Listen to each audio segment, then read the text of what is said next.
Hi, everybody. I'm Dr. Lisa Love, and welcome again to my continued course on the Mahabharata and Esoteric Look. And we are in part 4, Shantanu's Legacy. And as usual, I like to give credit where it's due, so I'm going to do obeisances or homage to Vyasa, who wrote the story of the Mahabharata, Paramahansa Yogananda, whose many insights I am sharing throughout this video, and I'm going to cover up her face for a moment, but Helena P. Blavatsky, at least her hair, whose insights and some of the esoteric understanding I also have taken. So let's start with the land of Bharat and try and get an idea of where this story took place. So for starters, we need to understand that once upon a time, the ancient name for the Indian subcontinent and India was known as the Bharata Khanda, the land of Bharat. And so here we have a map that I took off the internet. I think it's a little outdated, but close enough, of India.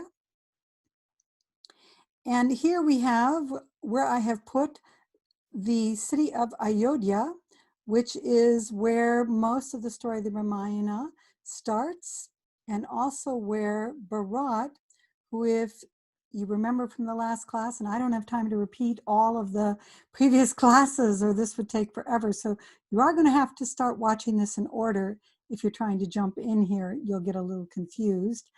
But in the Ramayana, Yana, the story of Rama, we learned that Rama was the half-brother of Bharat, and Rama was forced to wander around India and therefore could not rule over the kingdom of Ayodhya. And his half-brother Bharat ended up having to rule as like a placeholder instead. The Bharat did not really rule. He was more just the regent, saying that nobody had the right to rule unless they were truly spiritually worthy to do so. And that person was Rama. So Bharat was not really going to rule. He was just going to be a placeholder until Rama got back from his 14-year exile. So this is approximately where they believe that Ayodhya was, the kingdom of Ayodhya, which took place in the Ramayana, dating back anywhere from 5,000 to 9,000, some say 11,000 years ago. We talked about that in a previous video. And that's approximately where that would be in India today. And though the story of the Ramayana really starts around here, there are many that argue that Rama actually went all the way up into Afghanistan. Why? Because the Saraswati River, spoken of in the story, story of the Ramayana, or the Saraswati River, is really now the Helmand River.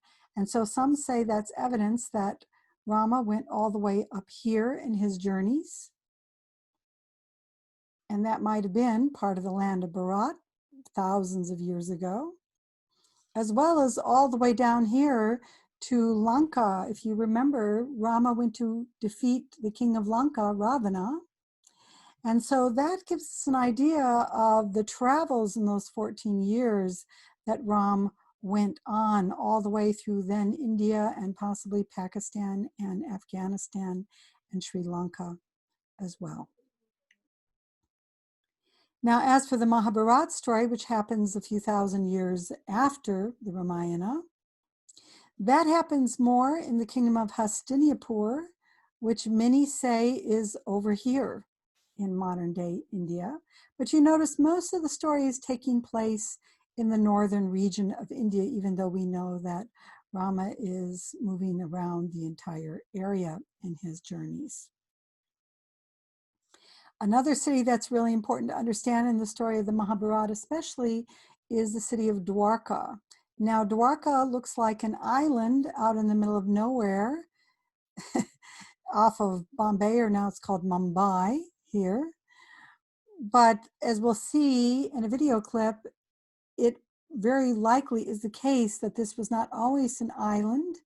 And Dwarka is going to be important in the story because it is where the coming new avatar after Rama, Krishna, is said to have had his major kingdom and residence here in Dwarka. So that gives you a basic orientation of where our story takes place. Now, as for the esoteric meaning of the word Bharata, as we get ready to look at the Mahabharata story, let's begin. What is the meaning of the name Bharat esoterically? This is a quote from Paramahansa Yogananda. The very name we know India by, Bharata, gives us the necessary clue. Ba means light and knowledge, and Rata means devoted. So Bharata means devoted to light as against darkness. So we're starting to get an understanding now of some of the esoteric significance of the Mahabharata. This is a story of light against the dark. That light helps you to recognize and become devoted to Rama, a name which means one who is beautiful or pleasing to the gods. How to see God, please God, and be beautiful in the sight of God is then really what the Mahabharata story is about. Now, why am I saying devoted to Rama instead of Krishna at this point? Because I'm referring back to the idea in the Ramayana when the ideal of brotherly love and the ideal that the great Mahabharata set up of only those who are truly worthy to rule should rule a kingdom. Only if you're spiritually worthy and can spiritually guide others, because you can spiritually guide yourself, are you worthy to be in that position. If you're not spiritually worthy to rule, what happens is you start to have people inherit kingdoms. You start to have people take over kingdoms by might. You start to have people corrupt kingdoms. You start to have people take over who have money and power. And these are not the right reasons to rule according to the great Bharata. But by the time the story of the Mahabharata has begun, this ideal set up by the great Bharata has disintegrated. And now we no longer have spiritually worthy people ruling. We no longer have brotherly love dominating. In fact, we have a horrible war between brothers. What we have is the legacy of Rama and Bharat disintegrating, and so a new avatar has to come in, Krishna. Why? Because we are no longer devoted to the one who is beautiful or pleasing to the gods. Those that are beautiful or pleasing to the gods as our rulers. We have lost that. So when did these stories take place? Let's talk about that a little bit again. These stories took place, that's fiercely debated. Most agree that the Ramayana took place thousands of years before the Mahabharata, though some push the Ramayana as far back as 7,300 BCE. The main consensus is that the Ramayana took place about 5,100 BCE. So we're talking about 7,000 to possibly 9,200 years ago. And there are some that actually push it back a little further than that, but I'm going to stay with the modern day consensus in this video. As for when the Mahabharata took place, I'm going to borrow a quote from Paramahansa Yogananda again, quote, "The testimony to the Mahabharata itself is that the Kurukshetra war took place during the end of the Dwapara Yuga, when the world was on the verge of descending into the dark age of the Kali Yuga. Traditionally, many Hindus have fixed the beginning of the last descending Kali Yuga at 3102 BCE, before the Common Era, some call it that, thus placing the Kurukshetra war described in the Mahabharata a few decades prior to this. So approximately 5,000 years ago is when this story is thought to have taken place. A little bit more about when they took place. In recent decades, it's interesting that there is some evidence emerging that these stories may have taken place much, much earlier, like some people are arguing. For example, Krishna, who is a significant part of the Mahabharata story, is said to have had his main home in Dwarka. Here's Dwarka again. And legend tells us that not too long after the Mahabharata story ends, Krishna left Dwarka just before the island was submerged by a great flood. So that leaves us to wonder, okay, if there's any fact to these stories, when was the island of Dwarka possibly submerged? Well, for a long time, historians have considered Dwarka to be a mythological city. Here's Dwarka again. I'll put my red dot over that red dot. Yet in 2001, it's interesting because two cities twice the size of Manhattan were discovered submerged in the very region where Dwarka was said to exist. And when they brought up artifacts from these large submerged sites, to their amazement, they discovered that these artifacts dated as far back as 9000 BCE. And as you will see in the video clip I'm about to show you, the island of Dwarka was said to have been submerged around 7000 BCE. So that must mean, if this is the case and there's any accuracy to these stories, that the argument that some say that the Ramayana took place around 10, 11,000 years ago, and that the Mahabharata might have taken place around 7 to 8,000 years ago, there might be some validity to that based on some of the new evidence. Here is artist rendition. This documentary I'm going to show you a small piece from comes from something that used to be on the History Channel. You can now find it on YouTube. That's an artist rendition of what that city might have looked like. And here's part of the actual city that is submerged. So as I said, this means that the Ramayana may be 9,000, maybe even 10,000 BCE, and the Mahabharata maybe 8 to 7,000 BCE. That's really remarkable. Why is that remarkable? Because I hope as you understand these stories, especially the esoteric version, even if they're only 5,000 years old versus 10,000 years old or longer than that, it's pretty darn amazing to realize how much wisdom is in these stories, both in terms of the exoteric telling of it, which is the more mythological and humanistic and how to behave as humans kind of tale, but especially the esoteric side of it. So here is the video clip that I am going to attempt to show you. Looks like I have to turn this off so that I can click on this. Now we're going to jump around on my laptop a little bit, so you're just going to have to be patient with that as we do that, and I show you this clip. And hopefully we can skip this ad in just a moment, but there's no way for me to avoid that except to buy ads. Here we go. We're going to go all the way back to the beginning. Traces of the people who lived on them vanished beneath the sea. Could this mass flooding have been the inspiration for hundreds of flood myths from all around the world? We're told the flood myths are just that, myths, and should not be taken seriously.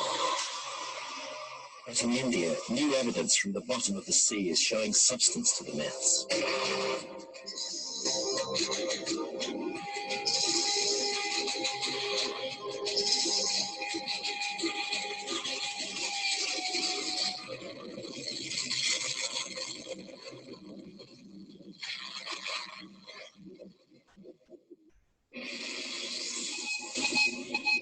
This is the Gulf of Cambay in northwest India.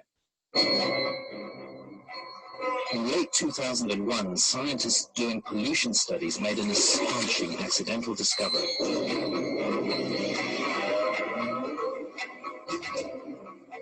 25 miles from shore, at a depth of 120 feet, they picked up traces of two ancient cities covering a large area of the seabed.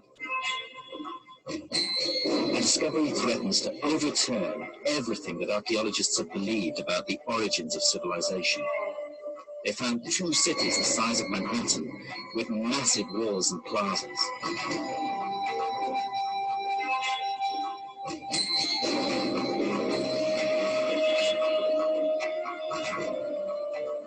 And man-made objects from the submerged cities have yielded carbon dates up to 9,500 years old.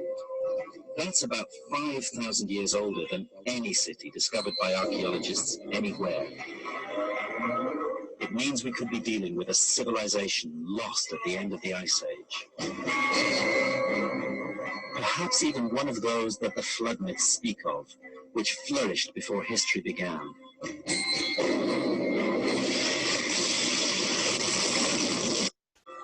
Now we're going to jump ahead a little bit.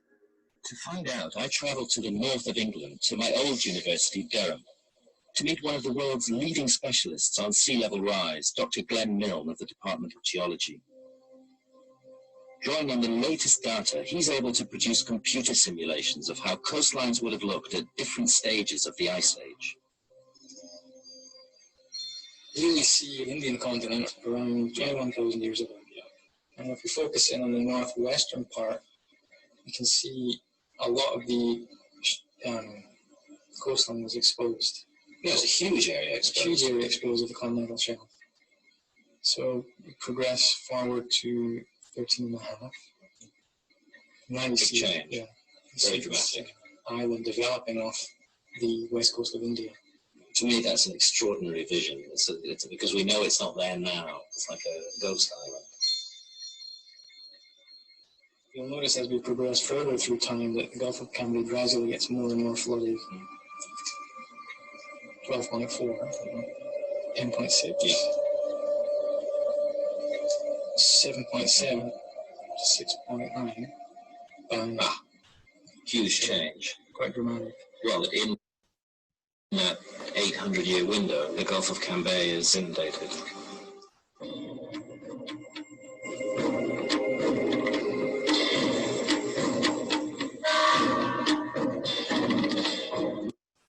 Okay, so that's a little bit of that. It's a wonderful documentary. Here's the title of it if you want to go watch the full thing, but I'd like to go back to where we were in my particular PowerPoint slideshow here. Let's get out and take you back from here now. So the reason I showed you that is because it's indicating that it could be anywhere from 7,000 or more years that the Mahabharata story might have been, and even further that the Ramayana might have been.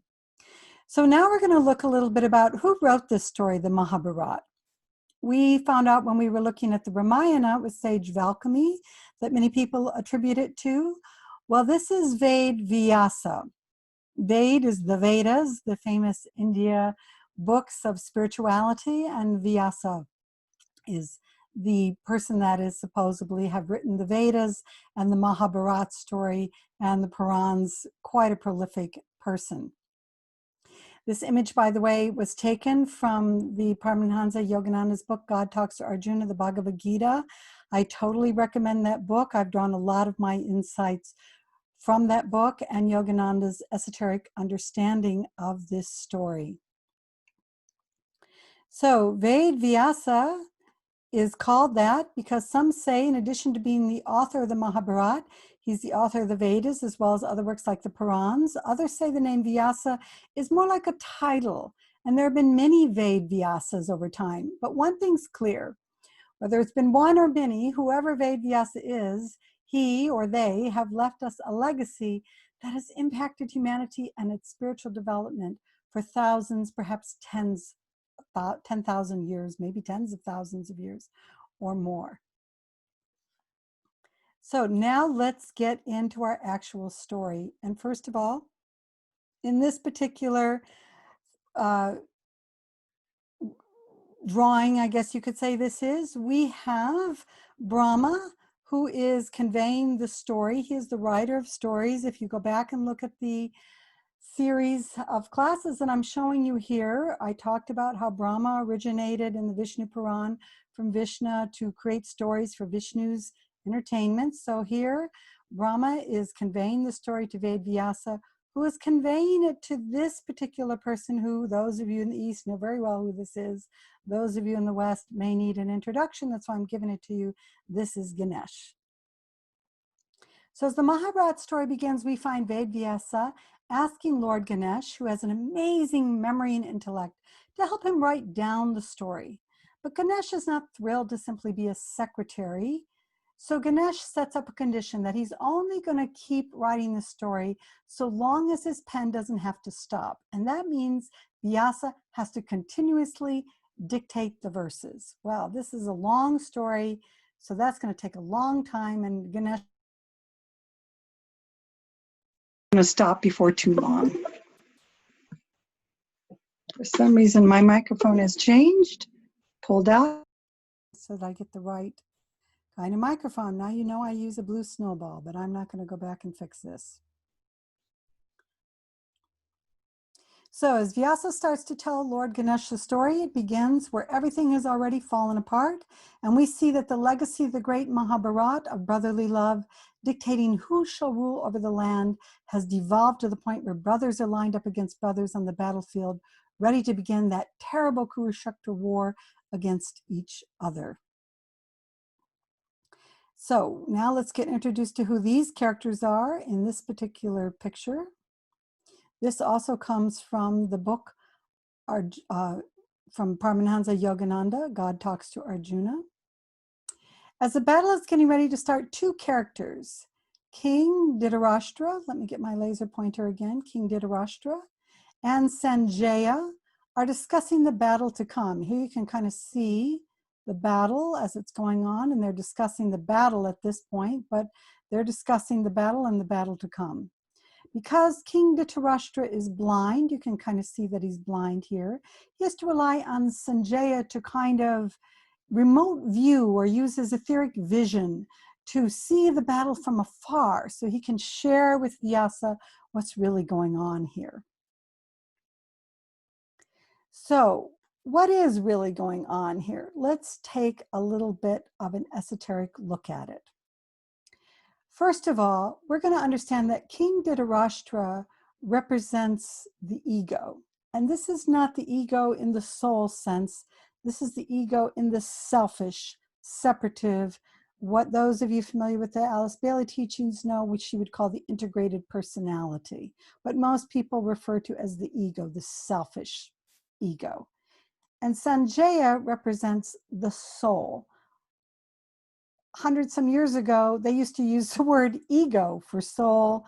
It's one of those words that we continue to change the spiritual meaning, which is kind of frustrating. Ego now means selfish and soul means something different.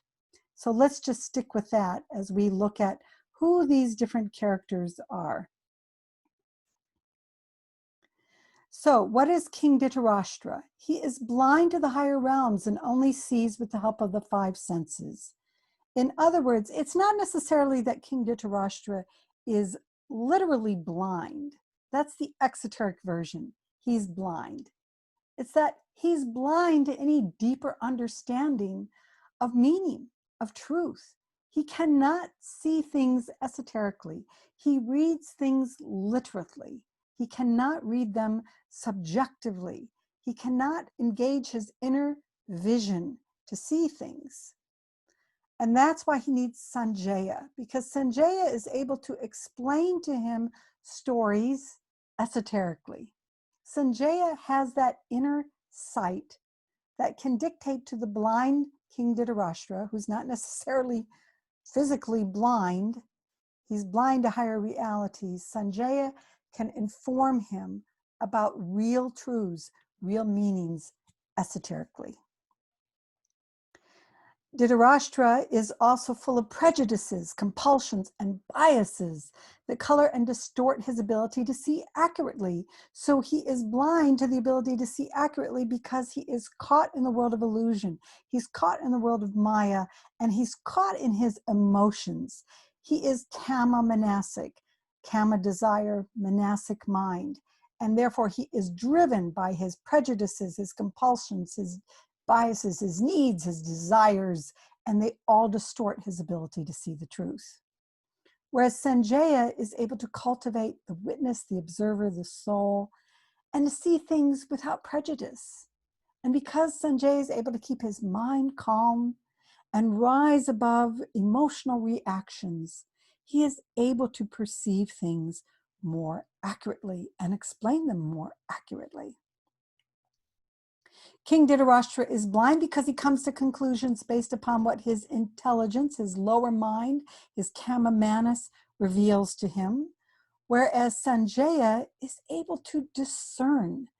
And we learn this when we get into spiritual practices, that the more spiritual we are, the more discerning our mind becomes.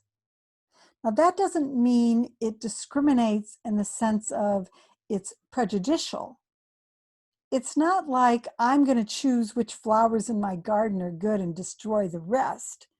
It's more like I know how to make sure, because I can discern that all my flowers in my garden are going to go healthy and grow healthy and go in the right direction, because I know how to discern what kind of soil they need, what kind of light they need, what kind of nutritions and what types of nutrients they need, and so forth.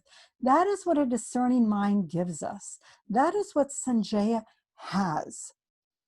He is able to introspect, to go inside and to see things clearly and discern what's really going on and what's really needed for things to be healthy and whole.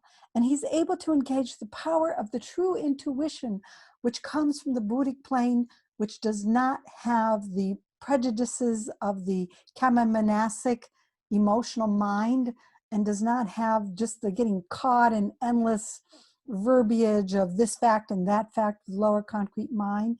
Sanjaya is able to have true intuition, Buddhic plane, Krishna consciousness, Christ consciousness level intuition, which means that Sanjaya is impartial because Sanjaya can see the whole picture. He is comprehensive. He comprehends the whole as well as the parts. He sees the forest and the trees. And that is what he is conveying to Dhritarashtra. So already we are given hints by Vyasa that if we're not careful, we too are going to enter this story blind.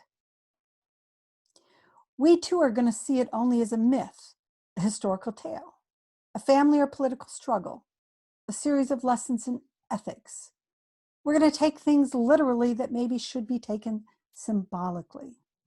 We're going to fail to use our etheric vision right here.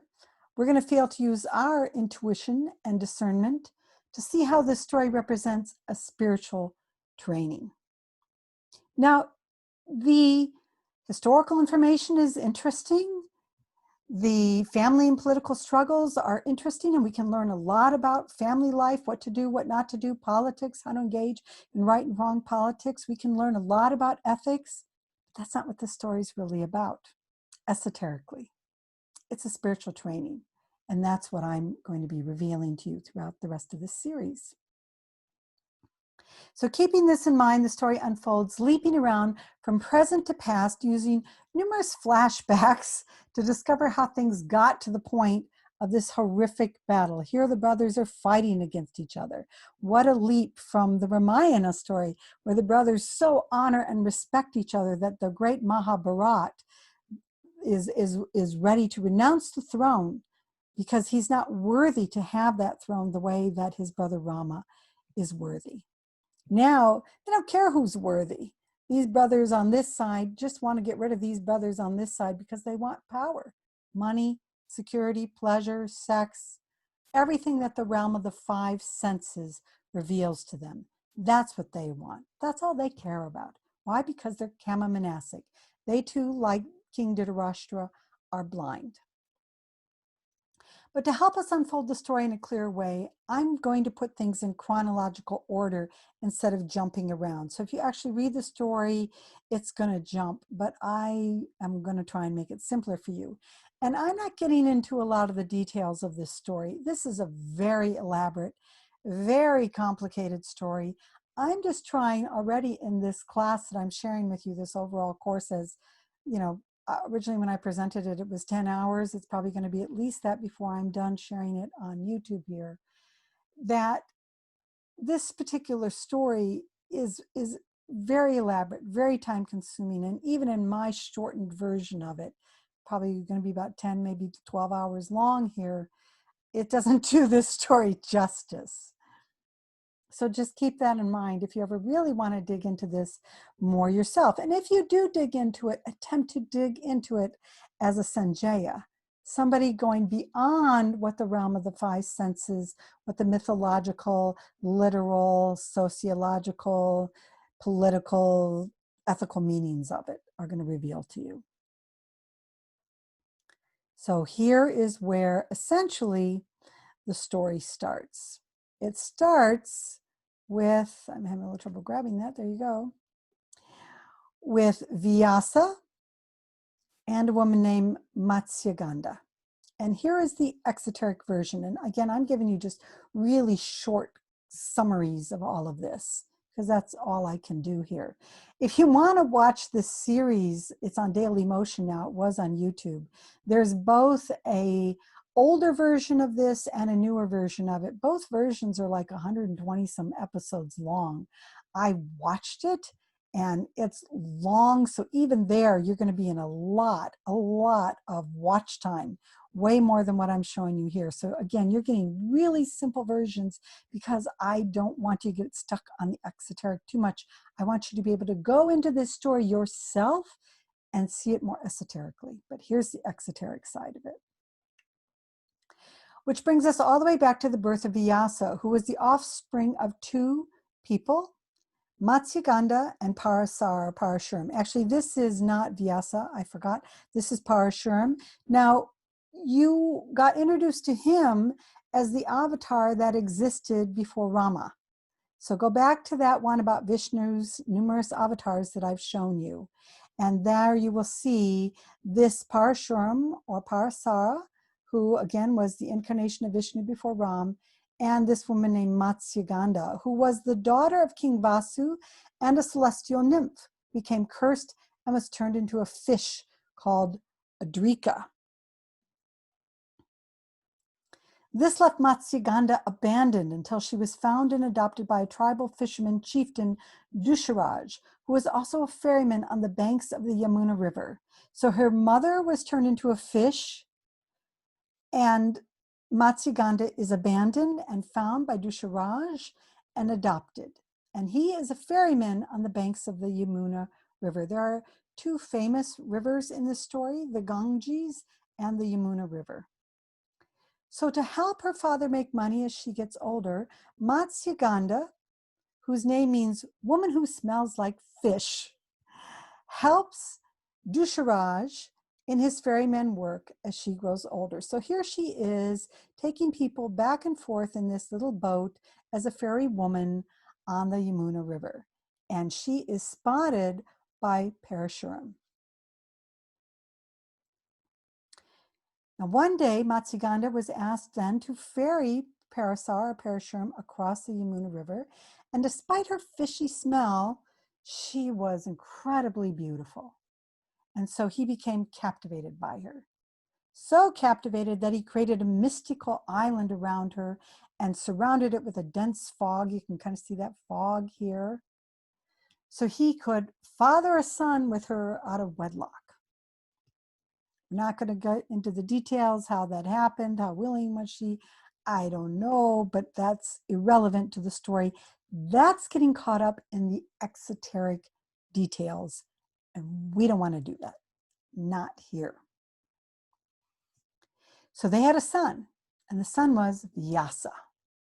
However, before Parashuram left Matsyagandha, he gave her a boon, that's like a gift, of emitting the finest fragrance in the land. So she went from stinking like fish to smelling like a pure fragrance, and that's why she is now known as Satyavati, pure fragrance. So she's not only incredibly beautiful, she smells incredibly beautiful as well. Now I'm going to introduce you to another character known as Shantanu. Having established the birth of Vyasa, we now have to make another jump and introduce you to Shantanu. Shantanu's parents are King Pratipa and his mother Sunanda.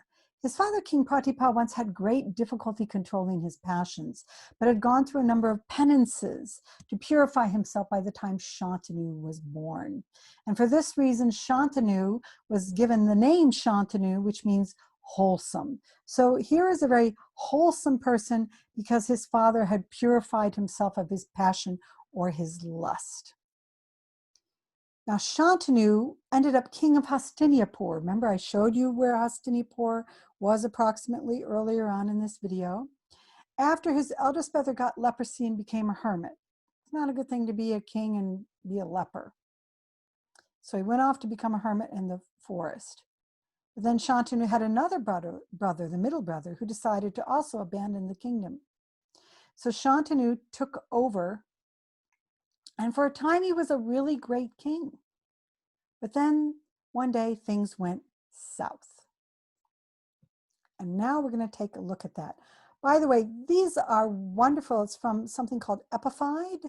These are wonderful little mini clips of the story if you want to get an exoteric understanding of it. We're going to watch a few of these in here. We might have some ads here or at the end. Can never guarantee that. The story of the Mahabharata can be said to begin at many points in the narrative.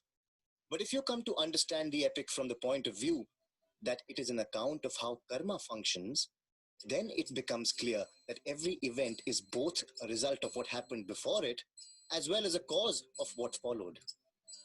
So let us start our story on the day when King Shantanu of Hastinapur was on the bank of the Ganga and fell in love with the resplendent river goddess. Shantanu asked her to marry him. Ganga said yes, but she also had him promise her that he would never question her decisions. The love-struck king agreed to all that she asked. For a time, they were happy, and the people of Hastinapur were happy with them. But when the couple had their first child, Queen Ganga drowned it. King Shantanu was devastated, but he kept his promise. He asked his wife no questions. He said nothing as one by one, Queen Ganga killed their next 6 children. But when their 8th child was about to meet a similar end, Shantanu could no longer hold his silence. When he asked his wife why she had killed their children, he was told about the 8 Vasus, who had been cursed to live mortal lives for a crime committed long ago. Ganga had agreed to give birth to the 8 celestial spirits and free them from mortality as soon as they came into this world. After telling Shantanu the truth, Ganga left him, and she took with her his one remaining son. Okay, so the interesting thing I want you to understand here in this quick summary is essentially this, that one day Shantanu was along the Ganges River and he saw the goddess Ganga and fell in love with her and lusted after her. And she agreed that they could be together, be married, so long as he never asked her anything that she did. And so that worked, except for she had a kid and went off and drowned it. And he wasn't able to say a thing about it. So she had 6 more kids and drowned all of them. All 7 children were drowned. And then on the 8th kid, he couldn't handle anymore. And he said, basically, stop, you crazy woman. Stop killing off the kids. What are you doing? What kind of mother are you? And she said, well, now you've broken our vow, and now I can't be married to you anymore. So I'm going to run off with our 8th son. So there again, you have this kind of crazy idea of the exoteric side of this story. If you remember in an earlier video, I've got to get to this current slide here, I talked about this as H.P. Blavatsky calling all this a farrago, which is like a confused mixture of nonsense if you read these tales. That's what a lot of us are going to think. What kind of, I thought that too when I first saw this exoteric version. What kind of crazy story is this? Some woman promises some man, don't ever ask me any questions so I can kill off 7 of our kids and run away with the 8th one. That's the exoteric version. Hang on, we're going to get to the esoteric version, and it's all going to make really good sense. Back to finish off the exoteric version, the name of the son that Ganga ran off with was Devarata. And one day she decides to come back with him to Shantanu, now that he's all grown up, very handsome young man, all grown up. And the word Devarata basically means the lover of the gods. And Devarata was everything you could want in a son. He was virtuous, strong, handsome, noble, truly worthy to inherit the throne of Hastinapur, just like the Maharbharata, the great Bharat, would have wanted, somebody spiritually worthy to rule the throne.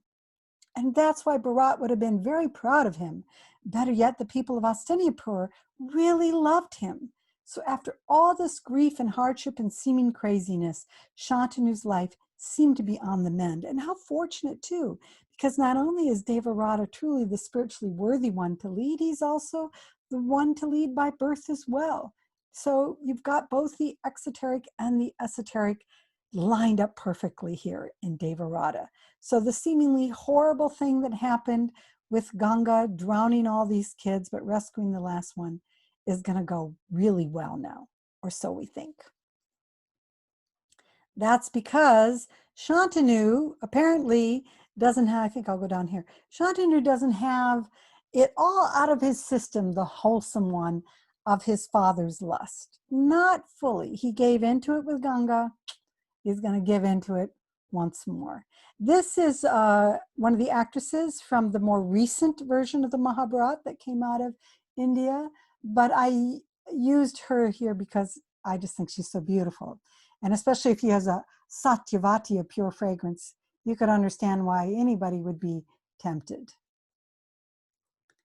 So one day, King Shantanu is riding in his chariot, and this time he's by the Yamuna River instead of the Ganges River, and he spots Satyavati and instantly falls in love with her, and probably really falls in lust with her because he doesn't know a thing about her. But anyway, we won't go down that path much further.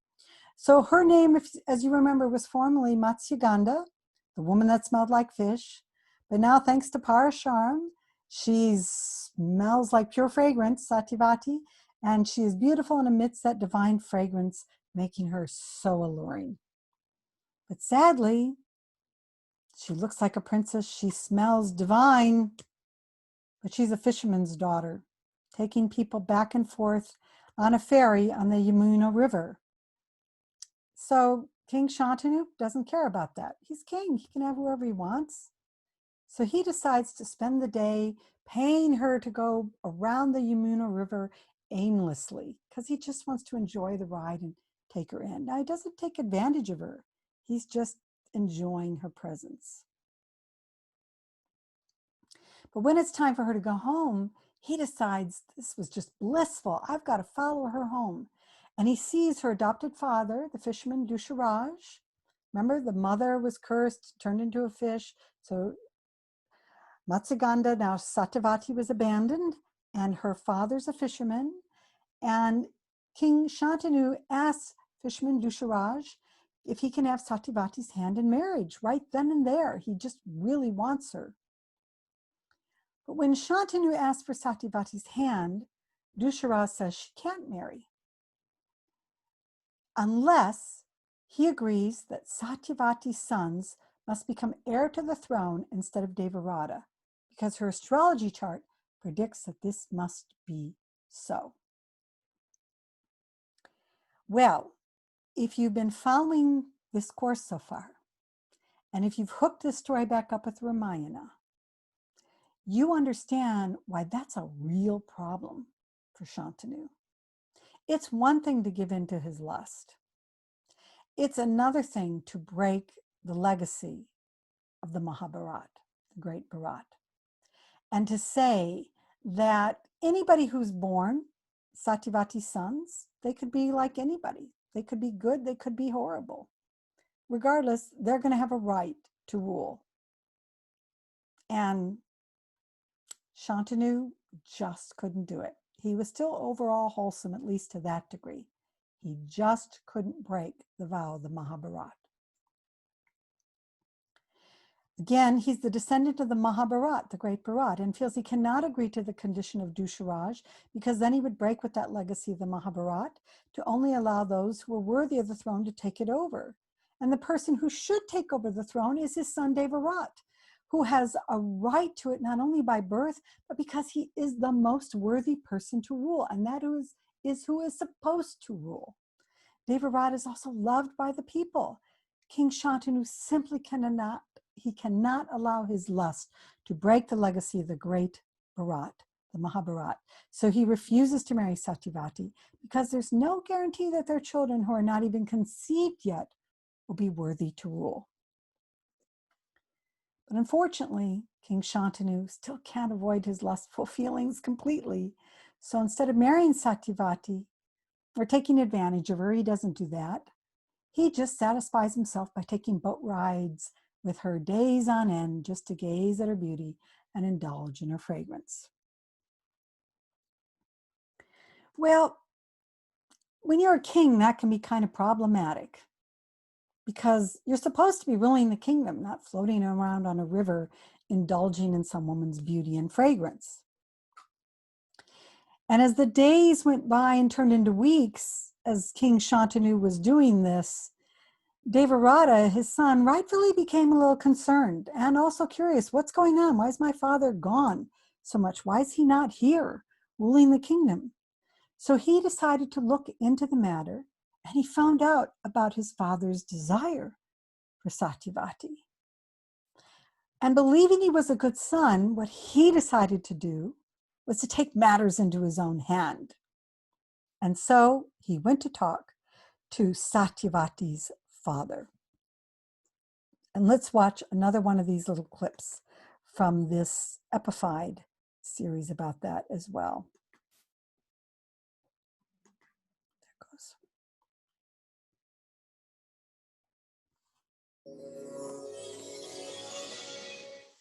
To soothe the pain in his father's heart, Prince Devavrata paid a visit to Satyavati's father and begged him to allow his daughter to marry King Shantanu. But the fisherman remained adamant. Even when Devavrata agreed to give up the throne, which was his by birthright, the fisherman said that there was no guarantee that Devavrata's children would not assert their right to the throne of Hastinapur. He was, after all, the king's firstborn son. It was then that Devavrata swore an oath. It was an oath that shook the earth and the heavens. It was an oath that would echo down the corridors of history and eventually bring about a war that would reshape Bharatvarsha. Devavrata vowed that he would never marry. He vowed to never father any children. Before all the gods, he swore this for the sake of his father's happiness. And thus, Devavrata the kind came to be known as Bhisma, he of the terrible oath. The prince's solemn vow stole the fisherman's courage from him. He did not object when Bhisma took Satyavati, his future mother, with him and rode towards Hastinapur. When the prince united King Shantanu with the woman he loved, he expected his father to be happy. But instead, the king felt as if his feeble heart had brought ruin upon his kingdom. A sense of doom filled his heart. However, he recognized his son's sacrifice and granted him a boon. He declared that his virtuous son would be able to choose the moment of his death. Without his consent, death will not be able to touch him. Next week. So there you have again another summary, and I have to get out of this and get us back to the next slide. So, and again, the Epified's really good, but you're getting a mostly exoteric version there. So what is going on here?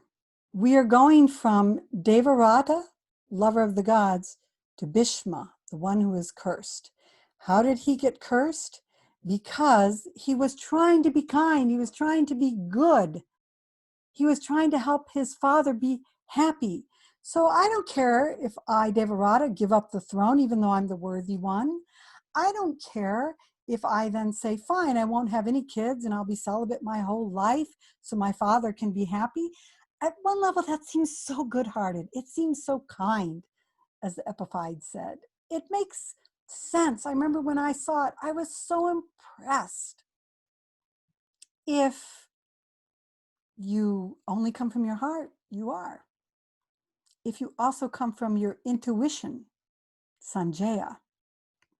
If you also see beyond the realm of the five senses, beyond the blind King Dhritarashtra, if you see the esoteric meaning, you realize rather quickly Devarata made a big mistake, and that's why he was cursed. Now, I've run into different people who want to argue that, oh no, he didn't make a mistake, but they are not aware of the esoteric version of this that I've gotten from primarily Yogananda, who comes from India, and I think he knows something about this stuff as well as Blavatsky.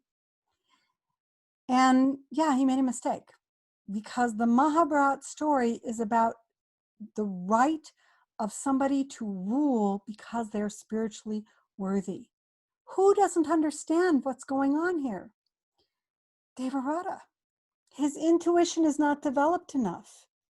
He does not have enough discernment to see the whole picture, to know what's the right thing to do. His father, Shantanu, the wholesome one, the whole, who saw the whole, understood it. Devarata doesn't. And so he not only becomes cursed, everybody else is becoming cursed.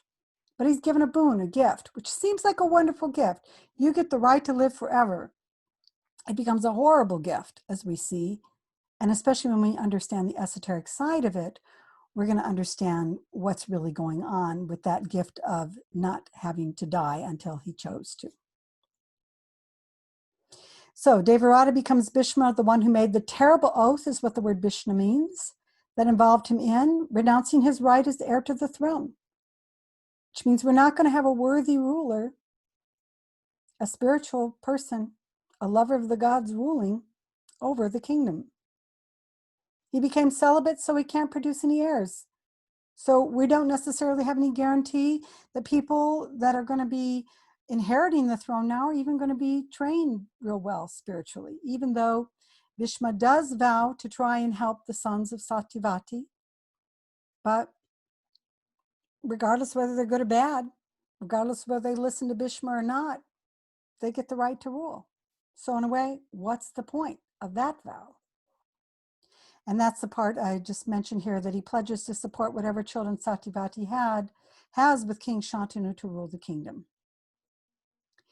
So the legacy of the Mahabharata is now broken. Thousands of years of that legacy being in place, and now it's gone. Why?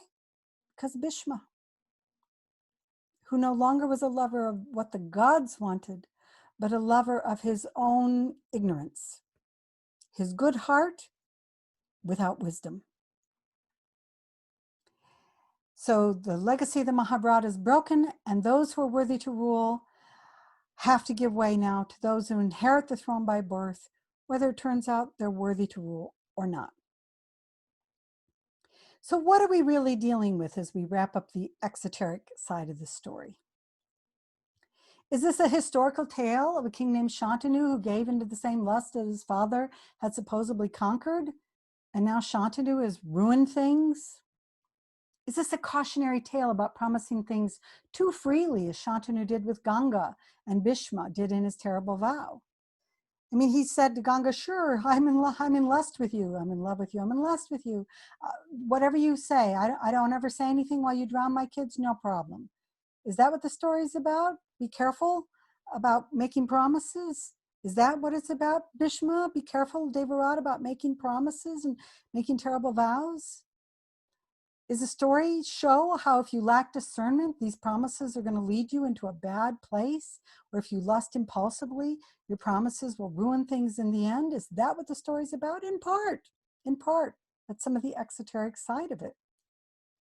Is it a story about beware of crazy women who, even though they're beautiful and look like they're from heaven, can give you a life of hell if you're not careful, both in terms of Ganga taken off and then Satyavati ended up having some weird horoscope that he's got to follow so that the legacy of Mahabharata is broke?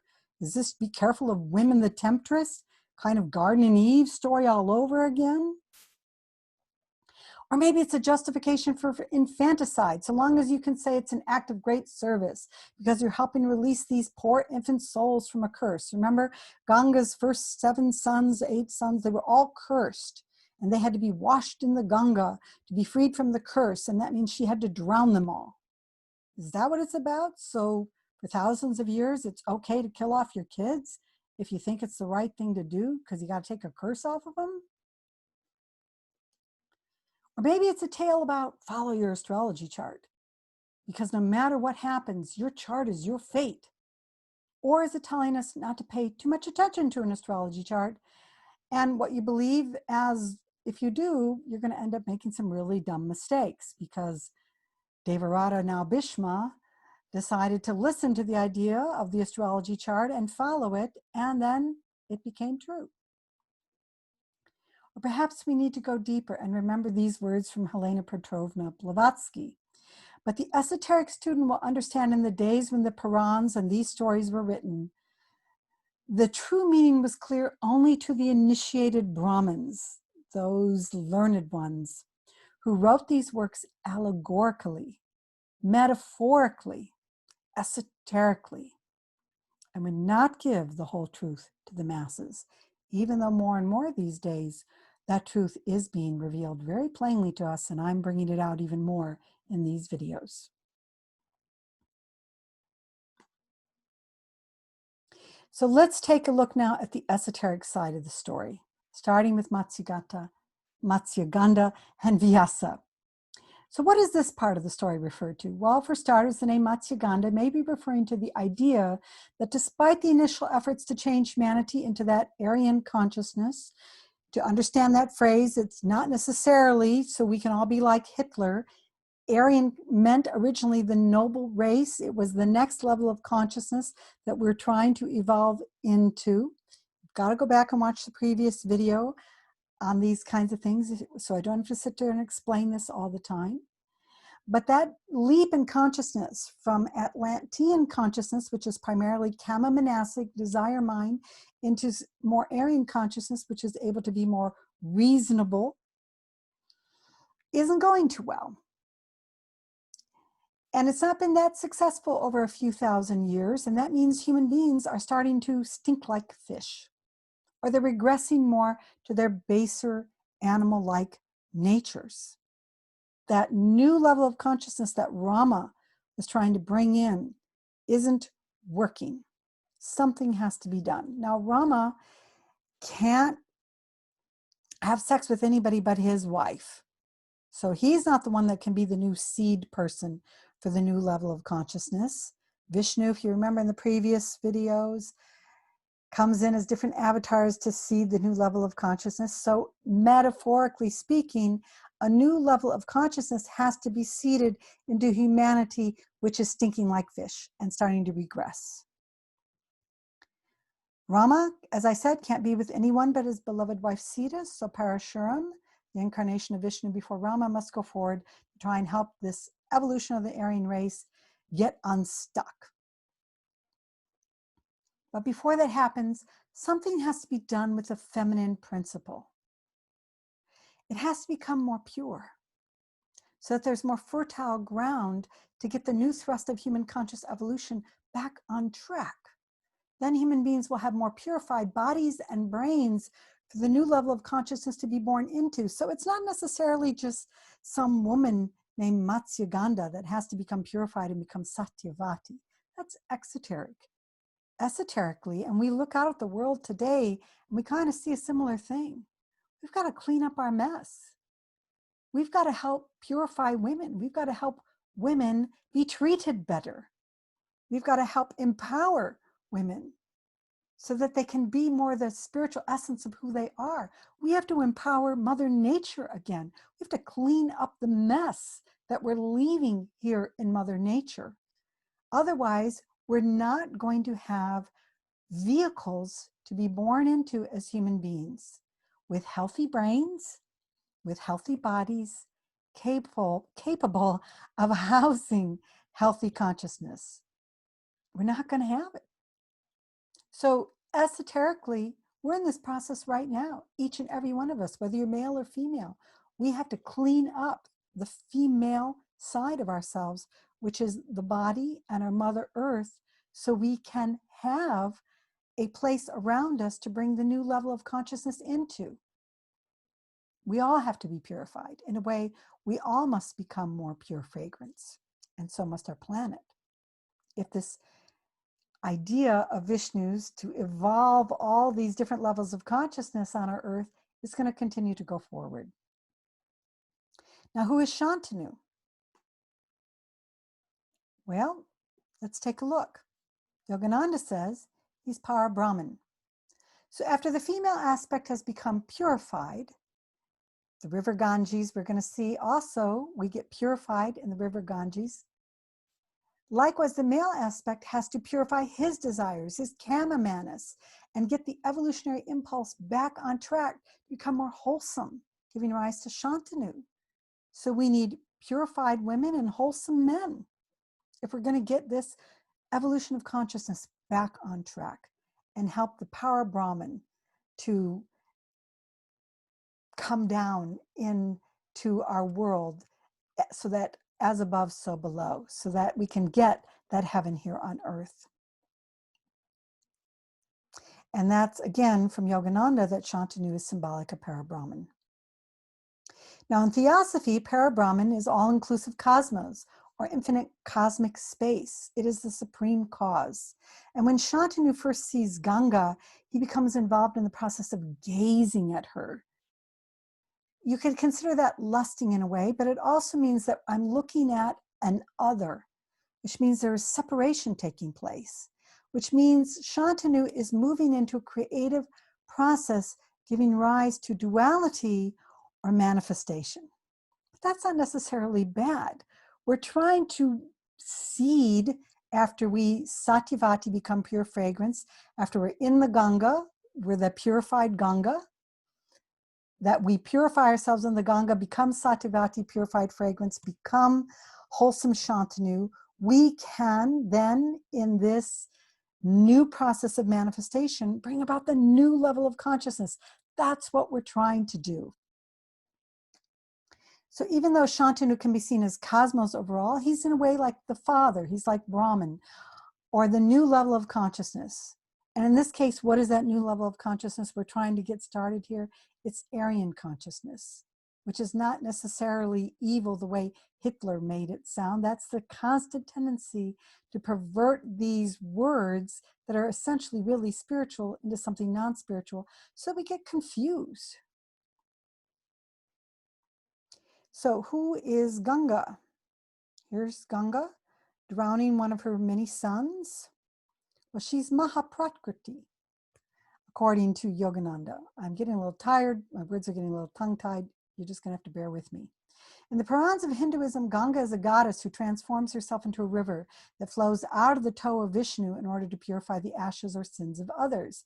So in a way, you can see symbolically when she is purifying these sons by drowning them, she's drowning them, not just dipping them into the Ganga, she's helping them get rid of their sins. Now you see that, you know, even in Christianity, in our Western traditions, where we get purified with some water on our head or some holy ash, or where we have to be dipped in water somehow, either as an infant in a baptismal or as an adult in a river.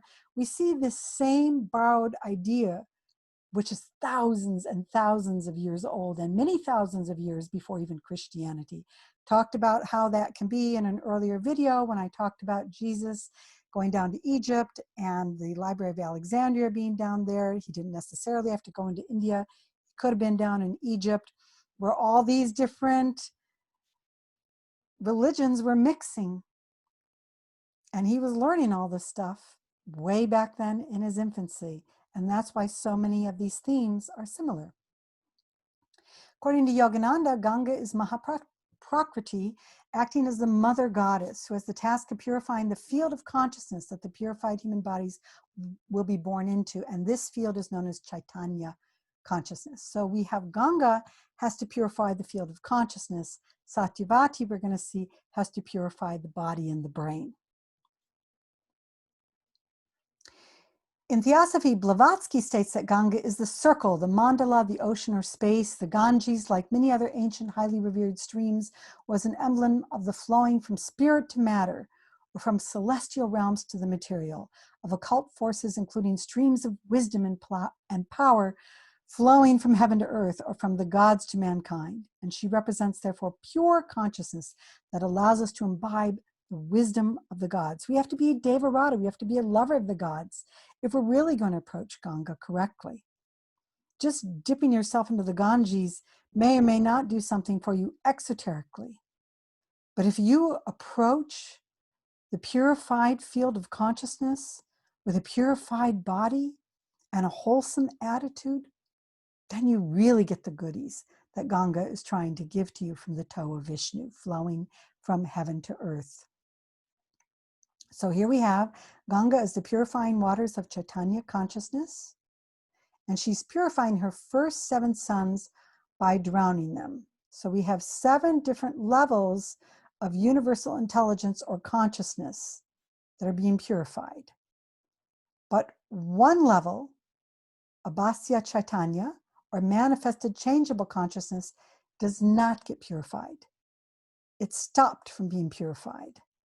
It's not washed in the Ganga, and therefore it is taken off and not drowned and becomes Devarata, that which can love the gods, but unfortunately doesn't have that Buddhic Krishna, Christ consciousness, and doesn't have that discernment, and therefore gets cursed. So Devarata, when he's Devarata and not Bhisma, has been purified to the sense that he has not been purified, which means that he's still subject to error and sin.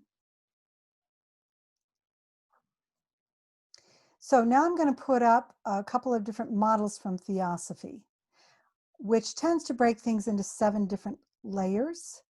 And on this side, we have traditional Theosophy according to H.P. Blavatsky and how she set up the model. On this side, I think that's derogatory. I don't like that at all. Pseudo-Theosophy, I don't really appreciate that statement.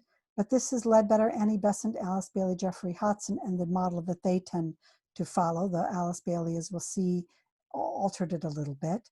To me, these are just different models. It's a prejudicial, blind Dhritarashtra mind that has to throw in insults and can't just simply compare. So let's forget about that. But what I want you to see is that we have in these 2 systems 7 different levels, especially if we consider these 2, which are often treated as one level in these models. So there are 7 levels of consciousness, 7 purified fields of consciousness. Now Ganga pours forth 7 levels of pure consciousness for the new Aryan consciousness to evolve in. And that process started with the coming of Rama. It's off track now and has to get back on track. So the story is trying to set that up by re-purifying these 7 fields of consciousness. And here are those 7 fields of consciousness using a model by Alice Bailey. And why I threw this one up here is because here you have this 8th sun, so to speak here, the solar plane of the solar angel, known as the soul, sun, the soul, or also, remember in the system back then, the ego used to mean soul, or the ahamkara. Now the ahamkara is different than the selfish ego, which Bailey in her system calls the personality. Some people in Theosophy today are trying to get by calling it the big ego and the little ego type of thing, or the ego and the ego. I actually prefer just making the 2 words separate. The soul and the personality is how I tend to refer to them. But this is important for you to understand this 8th sun that didn't get washed to become the purified levels of consciousness. 8's an interesting number because it represents a kind of choice between a higher and lower principle. You have the circle up here and the circle down here. And you have the symbol of infinity, but which way you're going to go, higher or lower, higher and lower. Ultimately, the unmanifest has to be the manifest. Non-dual always has to have a duality in it. You always have the circle and the yin and the yang, always. But which one is going to dominate? The one above or the one below? That's the choice that's being made here. So let's take a look at that. So here we have Bhisma, the esoteric version. So what we're seeing is that Vyasa is setting up a choice that we can act either as Devarata, the lover of the gods in our lives, and retain access to the higher realms of intuition and discernment, that Krishna, Buddha, Christ consciousness, or here we are acting as Devarata on this chart. We're going to access these higher realms, the 8 up here. Or we can act like Bhisma, who lost his power to discern right action and therefore makes a terrible vow that gives rise to the false ego or personality, which, as Yogananda says, now, quote, rouses the manifestation of the 5 tattvas or elements that starts to block access to the higher spiritual realms. These elements can be seen also in this chart, kind of earth, water, fire, air, and then the ethers here. These 5 lower elements, which take us down into the lower plane of the physical dense and the lower planes of the emotional, and even of the lower planes of the 5 lower planes of the lower mind. So the 5 tattvas or elements drags us down to the bottom end of the circle. So the bottom end, Bhisma, the personality, what most people now call the ego, the selfish nature, the separative selfish nature, is ruling instead of Devarata, the lover of the gods. And that's the primary esoteric side of the story. So let's kind of summarize here before we move on to our next video. So what do we have esoterically in our cast of characters? Well, first of all, we have Parashuram, who's trying to get us back on track by purifying the new race, who gives us a pairing with Satyavati by purifying that physical brain and body, so we can have pure fragrance instead of stink like fish, so that we are then able to have the birth of Vyasa, discernment and intuition, come back into play. But that discernment and intuition, in order for it to effectively work, needs to have a spiritual father who is wholesome. It needs to have a spiritual mother who is a purified field of consciousness, who is busy purifying the first 7 fields of consciousness and is trying to get us to stick with being Devarata, a lover of the gods. Apparently I didn't turn that one into black, but that says lover of the gods there. And from this process, both the Atlantean consciousness and the emerging Aryan consciousness can then gain access, because Parashuram was the avatar of the Atlantean consciousness, if you remember that previous video. Okay, Rama is the emerging Aryan consciousness. Both of them can gain access to discernment and intuition through the tales of Vyasa, read to us by Sanjaya, who has the power to see, so that we can have the stories of Vyasa and see clearly what we need to do. But we're only going to do that if we're Devarata, if we're lovers of the gods, cultivating and purifying ourselves, cleansing our consciousness, becoming wholesome, cleansing and purifying our bodies and our brains so that we can access discernment and intuition. So that when Sanjaya or anybody is reading these things to us, we can see and not be blind. So we will have a pure 7-fold field of consciousness to evolve through to make the process of evolution easier for the human race. But because this newfound level of discernment is relatively young, unwashed, Devarata remains unwashed, it's still subject to sin and error. And so it does that. And that's why Bhisma emerges. That's the risk. But in a way, that's the choice. The same as like the Garden of Eden story. We're given a choice. Which part of the figure 8 do we want to be?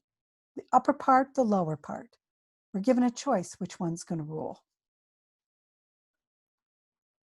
So Devarata becomes Bhisma, the ego, the ahamkara, in the separated sense.